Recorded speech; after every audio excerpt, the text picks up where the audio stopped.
Hello, Year 12, Mr. Hughes here. I hope you're well. We're into week 6 of the lockdown now. That's a whole summer holidays, eh? Time's going quick. But I know you've been looking forward to P3 Part 2, and it's finally coming out.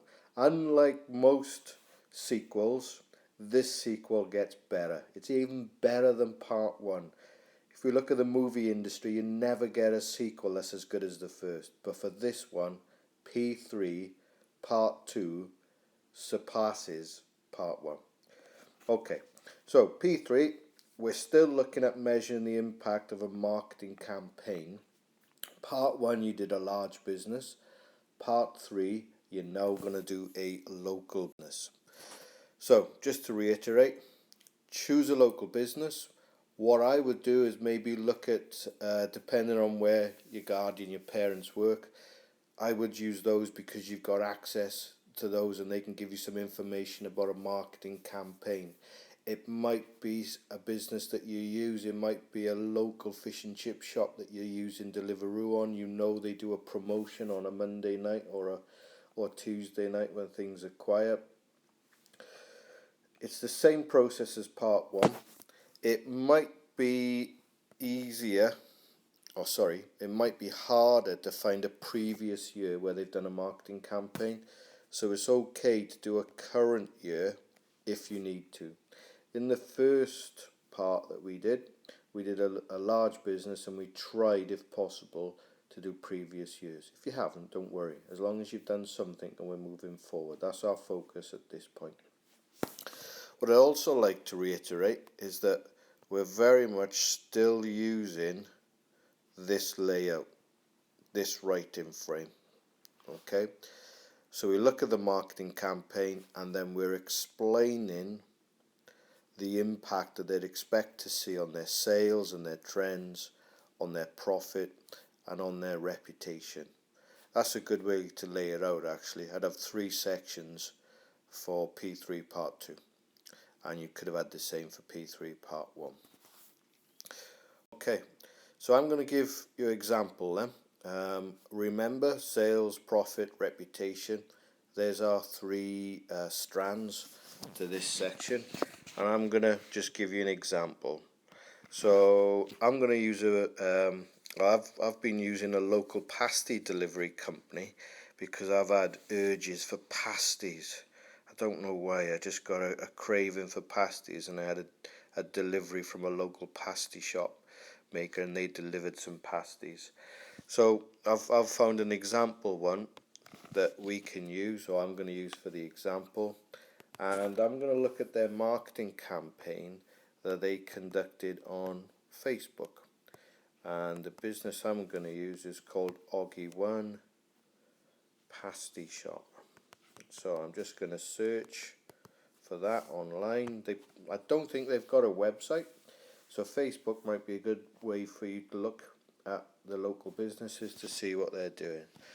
So if we go on there, and there we go, we've got their delivery van, and the marketing campaign I'm looking at is how they've managed to keep their business, their small business going, which runs out of a shop in St Austell in Cornwall, how they've managed to keep their sales up during the coronavirus lockdown. So if we look at some of their tweets, what they've done is they've come up with an online menu that they've run through Facebook, and then they've conducted deliveries, and you can order a pasty box. And the pasty box comes with 2 steak pasties, 2 sausage rolls, and 2 quiches and 2 cakes. There we go. That's a dream come true, eh? So when we look through Facebook trying to get me to join, which I don't want to do, we can see they've got videos on there. So this is all part of their marketing campaign that you can explain. I would take screenshots of these just to set the context for the marketing campaign that I'm explaining. And then if I go to posts, I've got the menu there. So this is all part of their marketing campaign. There's their product, there's their menu. They've got pictures of what they've just made to entice. They're then showing that their pasties are handmade and what they look like. Here's the pasty box here on the bottom right. Okay, so they deliver them cooked or frozen, and there's the number, the contact number that they've got. If we keep going down, oh, I'm getting hungry now. Even though it's 7:30 in the morning, it's never too early or too late for a pasty. There we go, there's their brand. So they're promoting their brand through Facebook as well. So they've got their logo in there. They've got this customer engagement going on where they're showing the menu. There's the updated menu. Then they're looking at their sweet section, and then Easter weekend. So they've got their opening times. So this is the marketing campaign for the coronavirus lockdown for Oggy One pasties. I think we've sort of seen enough there. Again, they've got frozen or cooked, so they're promoting the fact that they can deliver them part baked and you can bake them at home, which fits in. And there we can see they've got 20% discount for all the NHS, police, fire service, ambulances and emergency, and they deliver free of charge. So again, we can see how this marketing campaign is chiming with the public. Right, okay, let's get rid of that then if I can. So we'll get rid of that. So here's my example. So I've done my research, I've done my screenshots, and now I'm going to talk about sales, profit and reputation. So explaining the impact of that campaign, well, their shop would have low sales because people are not going out, but they would expect to see more phone calls, more Facebook contact. They would expect to have more deliveries, more orders than what they would expect. It's different to Thorpe Park because you'd be looking at YouTube subscriptions, footfall and so on. We'd be talking about mass numbers. Here we're looking at enough to cover costs, enough to cover the petrol and delivery. If we go on to profit, well, if they didn't run that service, if they didn't run that marketing campaign, it's likely that after a few months they would go out of business with the overheads from their shop. So this delivery service is basically saying, well, if you can't come to us to get the pasties, then the pasties are going to come to you. So they're allowing their business to remain solvent, profitable. If we look at cost, very low cost. Facebook, very cheap. So in terms of their profit, it's only going to have a positive impact. Reputation, they're a business that has continued. They've stayed on their feet. They've fought against this struggle. They've shown resilience. They've shown loyalty. They're providing their loyal customers still with pasties. They're here for their customers, which has a massive impact on their reputation when they come out of lockdown.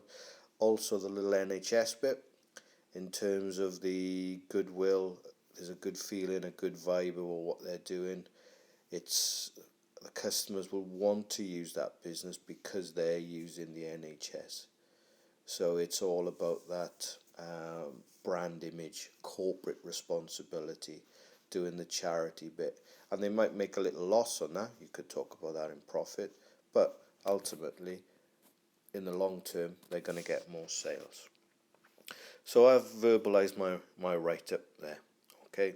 And I'd use the screenshots to do so. You choose your own local business, current or previous, use a family member, even a local business that you work for, if suitable, that would be fine. I'm not going to be too stringent on your choice as long as it's local and it needs to be small. Okay. Again, I just want to emphasise the differences. Yeah, you could use a local fish and chip shop. You may have used the Alton Towers or Thorpe Park previously. We can see the difference. You know, it might be a Tuesday night or a Monday night campaign. It might be that you got Domino's Pizza on a Tuesday and they're trying to combat that with the local fish and chip shop. So P3 write-up then. Again, it's the same as last week. Instead of the large business that you did last week, we're now looking at a local business. So choose a small local business. again, promotions, advertising, if they carried out, at the risk of repeating myself too much, take the screenshots. Not the previous slide, but I'd use the example slide as guidance for you. Don't worry about the differences at this point, okay? That's going to be part 3. Oh, I've given it away now, haven't I? So that's what we're doing in part 3. So leave that, alright? We're not doing the differences yet. If you've done it already, fine. Just copy and paste it into part 3 next week. Just remember, we're just being flexible and resilient here. We're just getting our coursework underway, and we're keeping the ball rolling, so we're taking pressure off when we return. This slide, my emphasis, I just want to go over this. There we go. It's got awareness there. It's the same as reputation. And we're not doing the large business, we're doing the local business. So that in green is what we're doing, local business. Again, I've got an example there for you. This person has used RL Motors. I think their dad worked there actually. And if we look, they've talked about the 10-day promotional giveaway where they give away prizes. And this example, they've got positives in here, but actually you don't need to give the positives at this stage. That's going to be M1, but you just need to explain it. So this is more about, how they use Facebook down here, explaining the measure of the impact, the number of likes and comments and posts. These are all ways in which they would expect to see the impact from the marketing that RL Motors has done for their 10-day promotional giveaway.